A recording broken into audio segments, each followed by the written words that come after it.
অনেকেই বিভিন্নভাবে ছড়াচ্ছেন যে একেবারে সবকিছুই বন্ধ হয়ে গেছে। বিষয়টা আসলে এমন না, শুধুমাত্র দুটি আর্টিকেল তারা বন্ধ করেছে, একটি হচ্ছে আর্টিকেল 88.2 এবং আর্টিকেল 89.2। দর্শক, আমি এখন যেখানে দাঁড়িয়ে আছি রোয়া বেনফরমাসু, অনেকের কাছে এই যে সড়কটি দেখছেন আমার পেছনে, এই সড়কটিকে টেনশন গলি হিসেবে পরিচিত ছিল একসময়, বাঙালি পাড়া হিসেবে পরিচিত ছিল। এখানে প্রায় 2 মাস আগেও এই গলিতে যখন এসেছিলাম তখন কিন্তু বাংলাদেশিদের পদচারণায় অনেক মুখর ছিল, অনেক বাংলাদেশির সংখ্যা ছিল। তবে গত জুন মাসের 3 তারিখ থেকে পর্তুগিজ সরকারের যে নতুন আইন, অর্থাৎ সাদা পাসপোর্টের সেফ এন্ট্রি বন্ধ ঘোষণা করার পর থেকে এখানে কিন্তু বাংলাদেশের সংখ্যা কমে গেছে। তবে অনেকের সাথে এমন দেখা হয়েছে যারা পর্তুগালে সহজ শর্তে যে ইমিগ্রেশনের যে সুবিধা, এই সুবিধা নেওয়ার আশায় কিন্তু অনেক বাংলাদেশি এখনও এখানে ঘোরাঘুরি করছেন।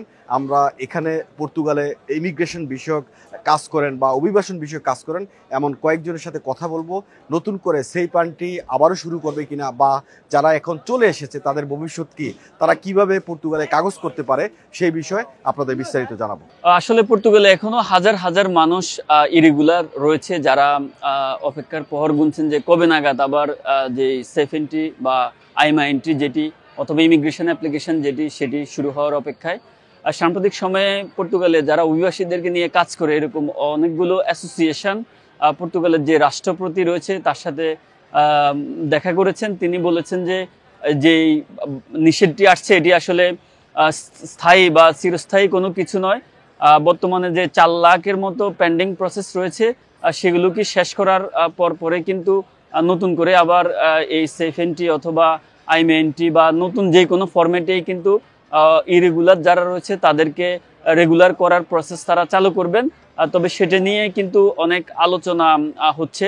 নতুন হয়তো একে সেম ফরম্যাটে আসবে না, কিন্তু ভিন্ন ফরম্যাটে কিভাবে এই এই বৈধকরণ প্রক্রিয়াটি নিয়ে আসা যায় সেটি নিয়ে আসলে কাজ করছেন এখানকার বিভিন্ন ডিপার্টমেন্ট। বিশেষ করে আমরা জানি যে এখানে কিন্তু পর্তুগালের ফিল্ডে বিভিন্ন ফিল্ডে তাদের দক্ষ কর্মীর প্রয়োজন রয়েছে, বিশেষ করে ট্যুরিজম সেক্টরে, কনস্ট্রাকশন এবং এগ্রিকালচার সেক্টর, এই 3টি সেক্টরে কিন্তু অনেক কর্মীর ঘাটতি রয়েছে, দক্ষ কর্মী প্রয়োজন।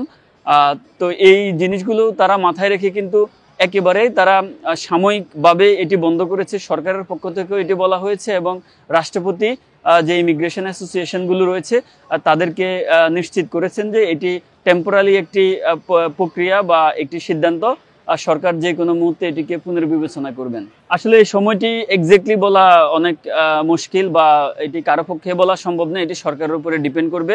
তবে আমরা যতটুকু শুনেছি যে আগামী সেপ্টেম্বর মাসে যখন সামার ভ্যাকেশনের পরে নতুন করে পার্লামেন্ট ওপেন হবে তখন হয়তো একটি প্রস্তাব, একটি বিল নিয়ে আসতে পারে বিরোধী যে সকল দল রয়েছে পর্তুগালে, তারা এটিকে বিশেষ একটি প্রক্রিয়ার মাধ্যমে খোলার জন্য, হয়তো ফিল্টারিং করে এটিকে খোলার জন্য, যে সবার জন্য না হলেও বিশেষ বিশেষ কিছু মানুষের জন্য বা বিশেষ বিশেষ কিছু সেক্টরের জন্য মানুষ যেন তাদের বৈধতা লাভ করতে পারে সেটির বিষয়ে আলোচনা হবে পার্লামেন্টে। তখন সবাই আলোচনার মাধ্যমে কিন্তু একটি সিদ্ধান্তে পৌঁছাতে পারে, সেজন্য আমাদেরকে সেপ্টেম্বর পর্যন্ত অপেক্ষা করতে হবে। না, এটি আসলে সোশ্যালিস্ট পার্টি, আমরা জানি যে তারা অভিবাসন বান্ধব হিসেবে পরিচিত। তো সেই সুবাদে আসলে তাদের কিন্তু অনেক এমপি এটির বিরোধিতা করেছেন যখন এটি একেবারে শাটডাউন করা হয় গত জুন মাসের 3 তারিখে। তারপর থেকে তারা বিভিন্ন ফোরামে আলোচনা করে আসছেন যে এটি আসলে ইনহিউম্যান একটি কাজ হয়েছে, এভাবে হুট করে অভিবাসনটিকে বন্ধ করে দেওয়ার পক্ষে তারা নন।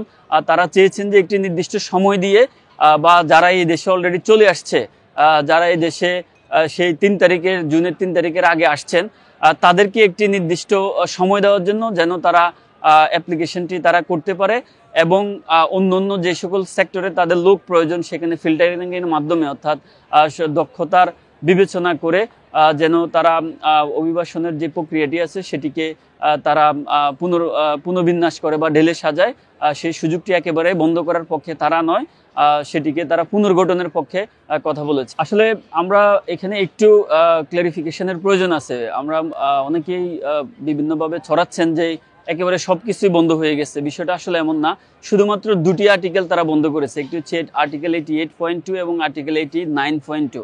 এই দুটি আর্টিকেল মূলত তারা বন্ধ করেছে। এছাড়া কিন্তু আর সমস্ত আর্টিকেল এখনো খোলা রয়েছে। আর যারা ভিসা নিয়ে আসবে, ভিসা প্রক্রিয়াটিকে আসলে সহজ করার জন্য এবং কি পর্তুগালের যেই অভিবাসন রয়েছে সেটিকে রেগুলারাইজ করার জন্য তারা এই প্রক্রিয়াটি নিয়েছে। তার মানে কি? তার মানে হচ্ছে তারা ভিসা নিয়ে মানুষ যেন এই দেশে আসে সেই বিষয়টিকে আসলে উৎসাহিত করার জন্যই তারা এই প্রক্রিয়াটি নিয়েছে। তো যারা ভিসা নিয়ে আসবে, যেমন ওয়ার্ক পারমিটে আসবে, স্টুডেন্টে আসবে, বিজনেস ভিসা আসবে, রিটায়ারমেন্টে আসবে, ফ্যামিলির ইউনিফিকেশনে আসবে, ইনভেস্টমেন্টে আসবে, এই ধরনের অসংখ্য ভিসা ক্যাটাগরি এই দেশে রয়েছে, যেগুলোতে আসলে এখনো পর্তুগালে বৈধ হওয়ার সুযোগ রয়েছে। এবং কি ভিসা পাওয়া মাত্রই কিন্তু যে পর্তুগালে ন্যাশনালিটি পাওয়ার যে একটি সুযোগ রয়েছে 5 বছর, সেই ভিসার দিন থেকেই কিন্তু সেটি কাউন্ট হচ্ছে। তা আমরা যেই একটি মেসেজ অনেকেই বলে থাকি বা দিয়ে থাকি যে একেবারে সব ইমিগ্রেশন বন্ধ, বিষয়টি আসলে এমন না। শুধুমাত্র 2টি আর্টিকেল যারা ইরেগুলার ওয়েতে এখানে এসে আবেদন করতো শুধুমাত্র তাদের জন্য বন্ধ হয়েছে। সকল ভিসা এখনো ওপেন রয়েছে এবং সেটিকেই তারা উৎসাহিত করতেছে। আরেকটি বিষয় হচ্ছে খুবই ইম্পর্টেন্ট, তারা বলেছে যে ভিসা প্রক্রিয়াটিকে সহজ করার জন্য তাদের যতগুলা দূতাবাস রয়েছে বহির্বিশ্বে, সেখানে তারা হিউম্যান রিসোর্স বাড়াবে এবং কি ভিসা নিয়ে যেন মানুষ বেশি বেশি করে আসতে পারে সেই বিষয়ে তারা কাজ করবে বলে উল্লেখ করেছেন। এমআইবি সংবাদ ও সংবাদ সংশ্লিষ্ট অনুষ্ঠান দেখতে ভিজিট করুন www.mibtelevision.tv ও facebook.com/mibtelevision.tv এবং সাবস্ক্রাইব করুন youtube.com/mibtelevision এ। এমআইবি টেলিভিশন, সত্য খবর, সঠিক খবর।